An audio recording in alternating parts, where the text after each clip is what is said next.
asking why we teach partial products when teaching multiplication. It stresses number sense, true understanding of place value, mental math, and it applies the distributive property. Actually, partial products is really based on the distributive property, because when you use partial products, you break apart numbers into parts and then use the distributive property to combine them.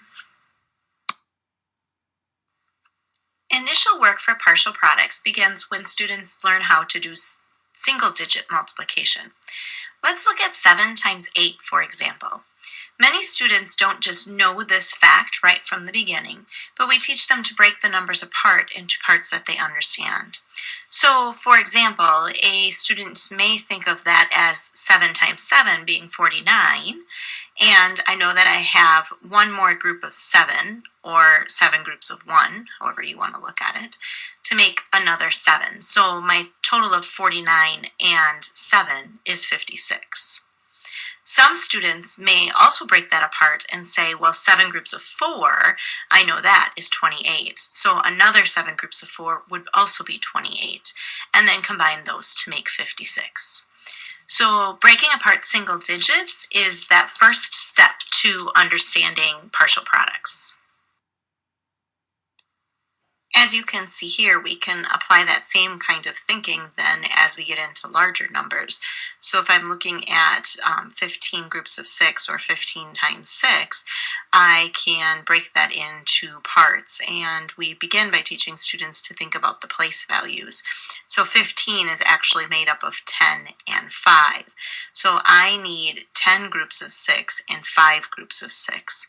So when I break that apart, I can think about 5 groups of 6 being 30 and 10 groups of 6 being 60, and together that would make a total of 90.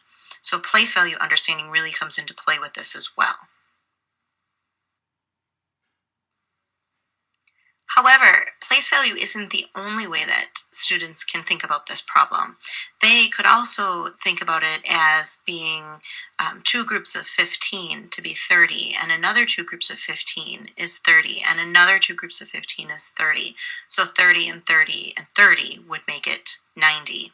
Some students might think about the clock and say that I know 4 15s is 60 because around the clock there are 4 15s.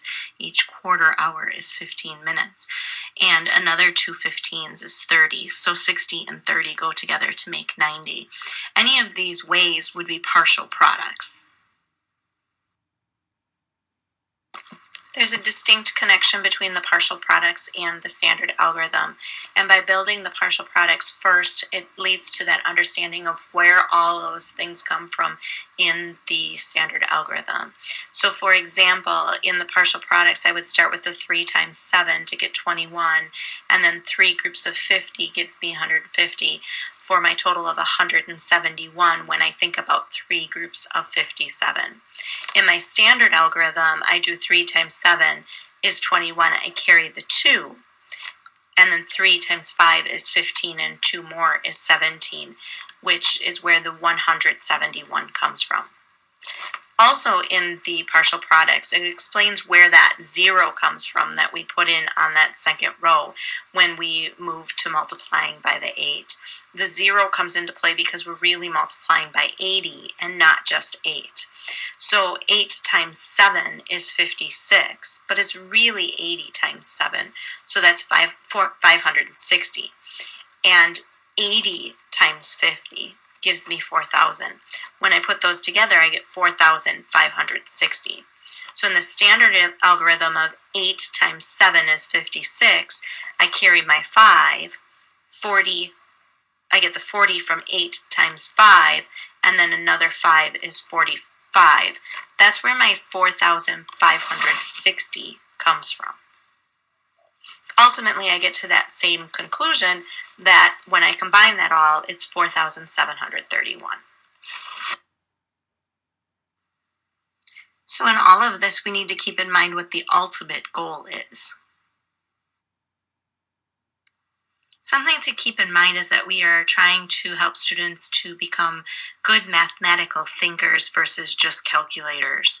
Students who learn an algorithm can calculate with that, but they aren't really thinking about what's going on with those numbers. And once a student learns an algorithm, they're not really motivated to learn the sense making that goes with it once they have that algorithm. An analogy that I like to think about is that algorithms are really like technology or like a calculator.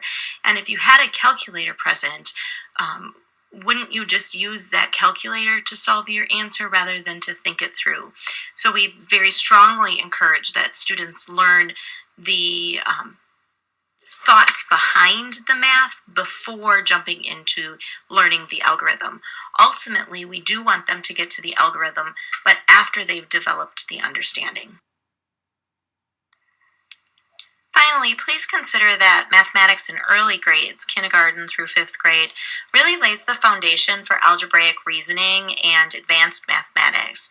We need to move away from that idea of learning or teaching for the moment or for the grade or for that temporary understanding to looking at the impact that what we're teaching has on long-term understanding and application, so that students hold on to the concepts that they're learning and apply it to further more advanced mathematics.